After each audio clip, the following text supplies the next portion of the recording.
Second time আবারও কলিজা সিঙ্গারা বানালাম, তবে এবার আমি আমার মতন করে একটু ভিন্নভাবে বানিয়েছি। ফ্রিজে ফ্রোজেন মোমো রাখা ছিল, সেগুলো নামিয়ে শেষ করলাম। আবারও চিকেন মোমো এবং সাথে সিঙ্গারা বানিয়ে ফ্রিজে ফ্রোজেন করব, সেই জন্য ফ্রিজ ভালোভাবে ক্লিন করেছি। আজকের আমার এই ব্লগ এগুলো নিয়ে থাকছে। সো হ্যালো এভরিওয়ান, আসসালামু আলাইকুম। সবার কি অবস্থা, কেমন আছেন? আশা করি সবাই ভালো আছেন। সেদিনের ব্লগ রাতের থেকে শুরু করা হয়েছে। রাতের বেলা হঠাৎ করে অনেক পরিমাণের ঝড় বৃষ্টি, ওই মুহূর্তে কারেন্ট চলে গিয়েছিল। আমার বাবাই বলতেছে সে নাকি মোমো খাবে। আমার বাবাইয়ের মোমো অনেক ফেভারিট, তাকে একবেলা হলেও মোমো খেতে দিতে হবে। যারা আমার ডেইলি ব্লগগুলি দেখেন তারাই বলতে পারবেন মোমো খাওয়ার ভিডিও অবশ্যই থাকবে। প্রায় অনেকদিন হয় চিকেন মোমো গুলো বানিয়ে ফ্রিজে ফ্রোজেন করে রেখে দিয়েছি, ওইখান থেকে কয়েকটা করে নামিয়ে প্রতিদিন খেতে খেতে আজকে একদম শেষ করেছি। মোমো খাওয়ার সময় তখন কিন্তু বাহিরে অনেক ঝড় বৃষ্টি ছিল, পরে ঝড় বৃষ্টি থেমে গিয়েছে। আম্মু এসেছে, আম্মু বাসায় আসার সময় হালিম এবং চিতই পিঠা এনেছিল। সেদিনের চিতই পিঠা অনেক সুন্দর হয়েছিল, আর সেদিনের হালিমের মধ্যে অনেকগুলা ছাট মাংস এসেছে। সব দিনের থেকে সেদিনের হালিম খেতে মজা হয়েছিল। প্রতিদিন রাতে একসাথে সবাই বাংলা নাটক দেখি, দেখে ঘুমিয়ে পড়ি। দেন তারপরের দিন সকালবেলা হালকা নাস্তা করার জন্য আমি পাউরুটি ডিম দিয়ে ভেজেছি, সাথে চিয়া সিডও নিয়েছি।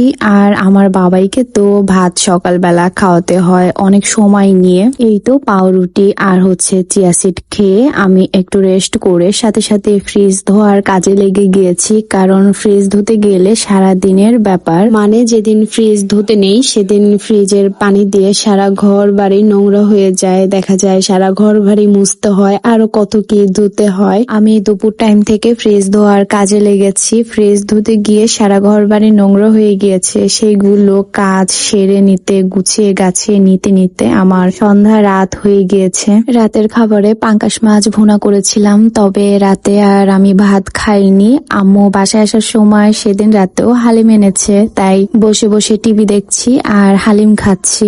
এর পরের দিন ডেইলি ব্লগের জন্য আমি তেমন কোনো ভিডিওর ক্লিক নেইনি, কিন্তু সেদিন মানে ফ্রিজ ধোয়ার পরের দিন আমি কলিজা সিঙ্গারা বানিয়েছি। এবার দিয়ে আমি সেকেন্ড টাইম কলিজা সিঙ্গারা বানিয়েছি। ফার্স্ট টাইম যখন কলিজা সিঙ্গারা বানিয়েছি তখনও অনেক মজা হয়েছিল, তবে সেকেন্ড টাইম সিঙ্গারা যখন বানিয়েছি ফার্স্ট টাইমের থেকে সেকেন্ড টাইমের সিঙ্গারা অনেক বেশি মজা হয়েছিল। সেকেন্ড বার মানে এবার যখন আমি সিঙ্গারা বানাচ্ছি, এটা কিন্তু আমি আমার নিজের মতন করে রান্না করছি। যেমন গরুর কলিজা দিয়েছি, মুরগির কলিজা, গরুর মাংস এবং মুরগির মাংস।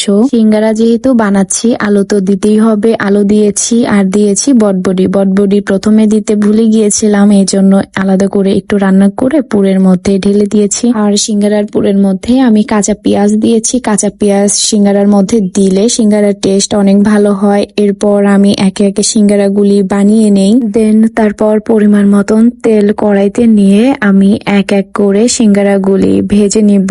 আর মাশাল্লাহ আজকের সিঙ্গারা বানানো অনেক সুন্দর হয়েছিল। সিঙ্গারা দেখতে পুরাই হোটেল স্টাইলের হয়েছিল, কিন্তু হোটেলের থেকেও আরো বেশি ভালো হয়েছিল। খেতে তো আরো বেশি দারুণ হয়েছিল। হোটেল আলারাও এত মজার সিঙ্গারা কখনোই বানায় না। এটা আমার কথা না, যারা যারা আমার বানানো সিঙ্গারা খেয়েছে তারা সবাই বলেছে অনেক বেশি মজার হয়েছিল।